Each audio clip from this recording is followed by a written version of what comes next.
Hi, I'm John. And I'm Sierra. And this is And They Were Readers.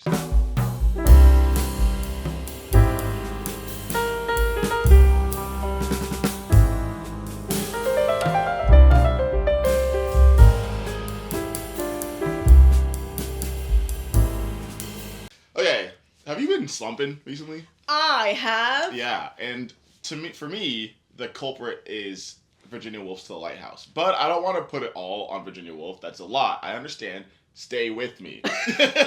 We're in reading slumps. Yes, yeah. So, we're going to give you our tips for how to get out of a reading slump. Because we've been slumping. We've been slumping so hard. I'm sorry, we just bought this coffee. Oh. And it's so good. Best roaster in our town. And it's just so delicious. It's so delicious. It makes me happy. Makes me so... Like, my heart, my soul... Yeah. Feels and probably more your taste vibrant. Buds. Yeah. Continue. Anyway, so here is our little, what do you want to call it? Our reading slump repair kit. That's so cute. Thank you. I like it. Straight up the dome. So we're going to give you like some steps, different options for how you might be able to get out of reading slump, because these are the things that we've done in the past or seen worked for other people. So the first one we're going to start off with might be a little controversial because we live in a society in a time that's like go, go, go, do, do, do. Yeah. Sometimes just embrace the slump for a little bit. Take a break. Yeah, and like lean into it. It doesn't mean like throw give the up books on away. reading. Yeah. Like just let it sit. Don't force yourself back into reading just because you're like, I need to hit this goal or I don't know, like have a book club. If you need to take a break, take a break. If you're doing if you read for discipline, that's a different thing. But if you're reading for enjoyment, one, I would say yes, take a break. And then also maybe reflect on why you're in a slump. Is it the book or is it you needing some space and a different way to be creative? Yeah, or a different way to relax. Yeah. Yeah. That's all okay. That's all okay. You rest, babe. Yeah. So that's number one. Take a break. Embrace the slump. I had this thought because I was like, dang, I'm in a slump. And the book is sitting on my desk. And I'm like, John, pick up the book and start reading. Yeah. And I was like, whoa. Yeah. Calm down. Yeah. It's fine. It's fine. It's really okay. I've been in a reading slump the past few weeks. And I was like, I just have been working a lot. Exactly. And that's okay when I want to finish my day. Yeah. Where I've been writing and being really creative and having to work on so many different projects to just be I'm gonna do nothing in my brain for a little bit. Absolutely. I'm gonna play my little farm game and harvest my vegetables. Yeah. Your brain on homeostasis knows you so well. Whoa. Sometimes just listen to it. So that's that. The next one is more practical. Actual tips to get out of read something light. I said read romance. It doesn't have to be romance. Something that you find light and enjoyable. So Yeah. for me, that would be a fun spy novel. Yeah. That would be fun for me. Yeah. Yeah. Yeah. It's low stakes, very chill. I put romance because that just tends to be what I go to. Emily Henry now. Emily Henry is is, Abby Jimenez is also great. I don't know why I'm just talking about these books when I have them right here. You do? Yeah. Oh my gosh, she's came prepared. Surprise! These are just some options for you. Doesn't have to be these books, doesn't have to be these authors. You're so prepared. Part of your world. Huh? Well, how does your copy look so clean and new? You read it. I did. Physically. Yeah. I don't know if y'all have this problem, but when I read books, somehow they disintegrate. Just in my hands. You are known to be a messy girl. But I'm not even messy. It's not like I got anything on it or in it or what. It just I'm sorry, do you want to talk about it? But yeah, I do. Okay. And sometimes the covers just start falling apart. I'm like, how? Interesting. I'm just putting you in my backpack. Yeah. I'm taking you out of my backpack. Okay. In my backpack. What happens to your backpack throughout the day? How much does it get jostled? How much does it move? It jostles. It jostles. It jostles sometimes. Probably a lot. It jostles you jostling. You do be moving a lot. I move a lot. You move a lot. Okay. All right. Yeah. Your books are just along for the ride and they're trying their best. I see your cover of Part of Your World in the distance. It's so, yeah. Okay. It looks bigger than mine. It inflated somehow. Oh, it's not bad. But look. The edges are a little chipped. Damage. Yeah. How do you have no damage? I don't know, dude. I don't be jostling my books. I jostle. And that's okay. It's your book. You own it. Okay, moving on. Abby Jimenez, Part of Your World. Very low stakes, chill, romance. Same kind of idea with Emily Henry. Yeah, I haven't read Emily Henry yet. Yeah, we'll get there. Am I on the wait list for Funny Story? You can borrow it now. Oh, it's here? It's here. Yeah, okay. Yeah, I meant to tell you that earlier. Thank you. Yeah, okay. And then Red, White, and Royal Blue, another good option. Casey McQuiston, very fun, very chill, very low stakes. I also liked One Last Stop. There you go. Mm-hmm. So it doesn't have to be romance.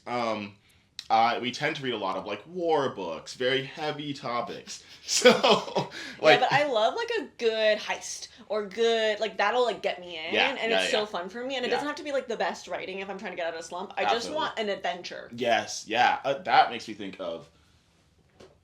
It's on the shelf. Six of Crows. Right. Like, something like this is another good option, like a chill fantasy that like isn't necessarily light, but it's fun and different and exciting.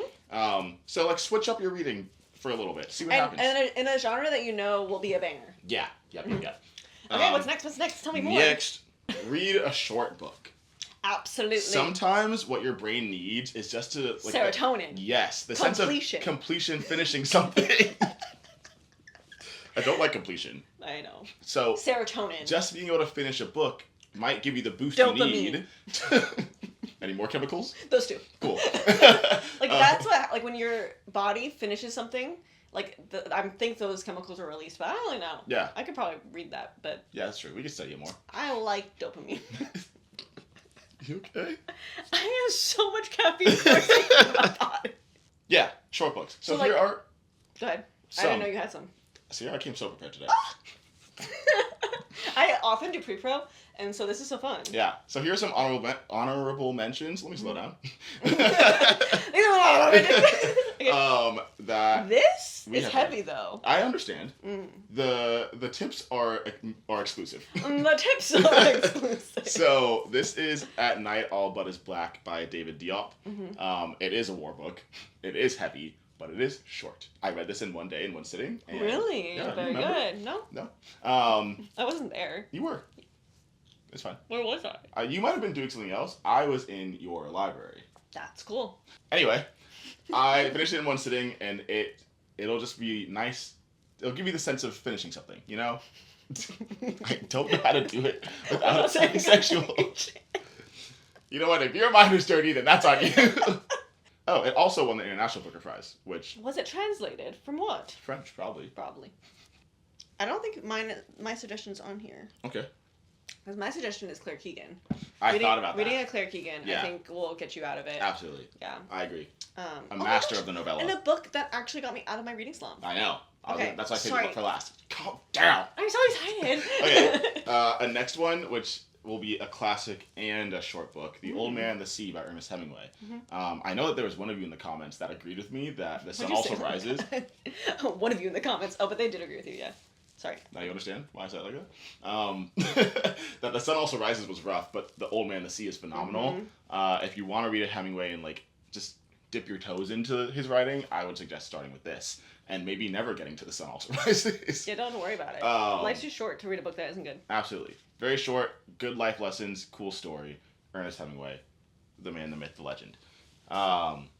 Next we have John Steinbeck's Of Mice and Men. Also heavy, but so short. So very tiny little puny. And yeah, again, you can read it in like a day. So just gives you the sense of finishing a book. You love this book, and I was supposed to read it on the plane, but I forgot. It's okay. The book I will rave about until the day I die. Yeah. White Nights by Dostoevsky. It's gut wrenching. Wow. But it's so good. Yeah. It's so good and very short. Last but not least, the book that I recommended to Sierra to get her out of a reading slump, because I read it and I said, oh, do I have the solution for you, is Osamu Dazai's The Flowers of Buffoonery. Such a fun read. It's so philosophical. Fun. The writing is breezy. Big fan. Yeah. And then, yeah, anything like Claire Keegan will get you there, too. This is not... Sorry. I'm sorry. Sorry, it's the way you said it. I don't know what's going on. Okay. The other one that isn't a short book, but got me out of a slump, was Jeanette McCurdy's I'm Glad My Mom Died, which is like a really heavy book and nonfiction. But I got it from the library and just like started it, expected to read a chapter, and then all of a sudden I was zooming. And then I was a third of the way through one evening. And I was like, huh? So that's like a good recommendation if you want to fit into your genre, like if you like nonfiction memoir and you're like, which one can get me out of my slump? That's the one. That's the one. Next. Oh, okay. This one, listen, hear me out, because you're going to be like, John, no. Wait, can I have an amendment to this before you start? Okay. Or not even before you start. No, go, and then I'll have an amendment. Okay, go. If you're in the place where you can. Yes. Is that the amendment? No. No? Yeah, I thought I got it. If you're in the place where you can responsibly, buy books. Maybe calm down. Buy one book.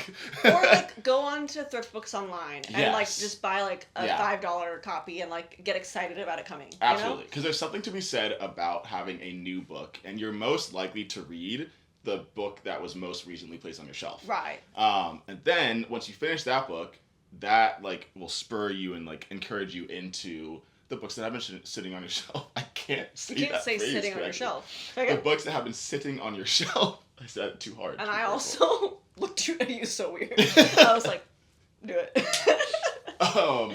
Finishing a new book will kind of encourage and galvanize you to get into the books that are sitting on your shelf and they have been there for a while. You said a big word.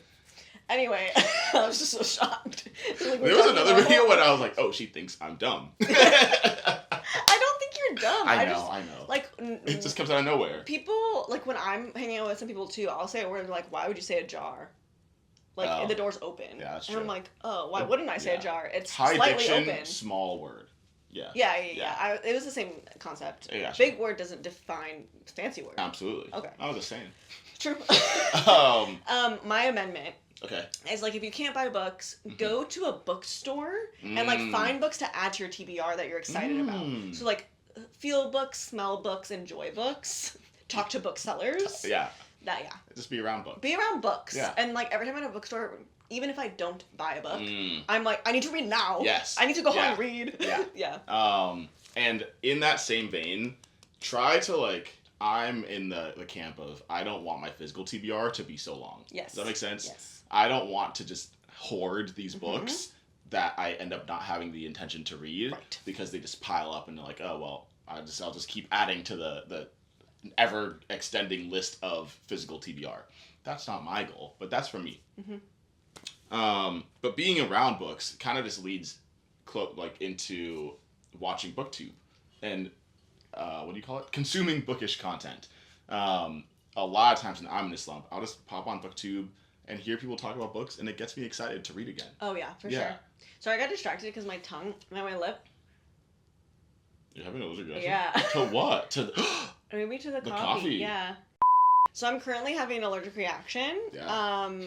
I took medicine, but it won't kick in right away because I think it's a really small reaction. So I'm taking the small medicine, which is like non-drowsy. But if it doesn't work, I'm not gonna die yet. So, because I'm catching it, you know? We're catching the allergic reaction, my throat isn't closing up, so we're fine. I'm just having, like, the preliminary kind of reaction. So if you see me kind of, like, stare off into space all of a sudden, I'm contemplating what level of reaction I'm having and whether or not I need to take further measures. Okay. All right. What was I talking about? Booktube. Watching Booktube can help you get out of a reading slump. It can. That's why I lost you. Actually, watching Booktube got me into reading. Wow, yeah. Yeah. Between Kai and watching Booktube, we found the same... Okay, so she was living in a different country, and I was living here. And she and I found the same booktuber at the same time, Jack Edwards. And we were like, oh my gosh, you read Jack? You read Jack? You read. We don't read Jack. You watch Jack? None of us book, read Jack. Okay, yeah, that's but I don't read Jack. No. Sorry. Well, I'll read you one day. Anyway, watching Booktube. Yeah. Like us. That's us now. That's us now. Yeah. We're booktubers. That's crazy. You're here. Yeah. Thank you. Anyway, next, this one's a cute one. Yeah. Find someone to buddy read with. Yeah. Yeah. Be like, here's a book that's been on my radar. Let's read it together. That'll help you kind of stay consistent and someone to hold you accountable. Being like, oh, I read my chapter of this book today. Did you? And you're like, oh, no, but like I'll read 2 tomorrow because I have more time. All that jazz. I need to wash my hands. I'm so sorry because I just touched my eye. Brother. And I feel, So yeah, buddy read. We buddy read 10 Evolve for Hall, Part of Your World, and we have a few on our list. We accidentally buddy read Kindred, but like not together. Not on purpose, yeah. And we have a few books on our list that we'll probably end up reading together as well. Like Trust. True. Yeah. Next, we have listening to an audiobook. Sometimes just switching up the format is what your brain needs. Or like doing it at a time, like for me, so because my work hours are kind of odd and I have to drive a lot, listening to an audiobook gives me the ability to get to a book that I'm excited about without having to like stop everything. Yeah. I can do it while doing something else, and that can be really helpful. Like doing my laundry, things like that, when I'm like, I want to entertain my brain, but I don't want to watch something on television. Like, I would like to be reading a book right now. Great time to do it. Laundry, vacuuming, cleaning my bathroom, and driving. Yeah, I agree. For me, it's mostly driving. That's when I listen to my audiobooks. Everything in the city is like about 30 minutes away. Yeah, if it's 30 minutes away, I'm like, oh, I can go. Yeah. So right now I'm listening to Bad Feminist by Roxane Gay. And it's very good. Phenomenal.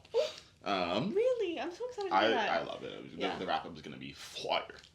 Okay, this one we kind of disagree on. We disagree on this, and I think that's fun. And that's okay. We're allowed to do that. So the last option that I think is a good option when you're in a slump is to DNF. That's fair. Do not finish a book that you don't think is worth your time or your energy. Yeah. If you don't think it's good, if it's not for you in that season, absolutely, put it back on the shelf. Yeah. I think my amendment for people who are anti-DNF is like pin it for later. Yeah. Say like, I'm gonna pause this. Yeah. I'm gonna leave my bookmark there. I'm gonna put it on my shelf where it's like I'm currently reading. Yep. And go to a book that's more fun. Absolutely. Take our advice from earlier, and then come back to it when you're in a better state. But look at the book and say, it's not a goodbye, it's a see you later. Here's the thing. Sometimes you do that for a year. Yes. Oh, I've done it. And you're still reading Braiding Squeak. And you're still reading... It's so hard for some reason. Reading Braiding is hard. Oh, okay. Try it. Reading Braiding Sweetgrass. Do it one more time. Reading? You just took a big breath. Do it back. You're looking at me so hard. Do it back. I can't. Let's do it fresh. Reading Braiding Sweet. See? It's hard. That's tough. Okay. Reading Braiding Sweetgrass. I think there's also a lot of pressure on me, not gonna lie, at the moment. It was hard, but...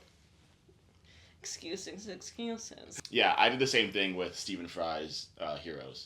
Yeah, same vibe. So yeah, I am usually anti-DNF because I have this blind optimism that the book will somehow get better within the last 3 pages. And if I just make it to those 3 pages, it'll all be worth it. And then I'll close it and I'm like... and I got let down again. In my year of rest and relaxation, I think it was like even more of a letdown on the last page. No, yeah, no. You were like, I made it to the last page and it got worse. And it got worse. I feel like that's the first time that's ever happened. That is crazy. Yeah, that one I was like angry. yeah, that's really funny. But yeah, let us know what you do to get out of reading slump. Absolutely. If you have any extra tips, and if any of these resonate with you. But other than that, like and subscribe. We're gonna make sure Sierra doesn't die. Good luck reading. And we'll catch you in the next one. Bye. See you.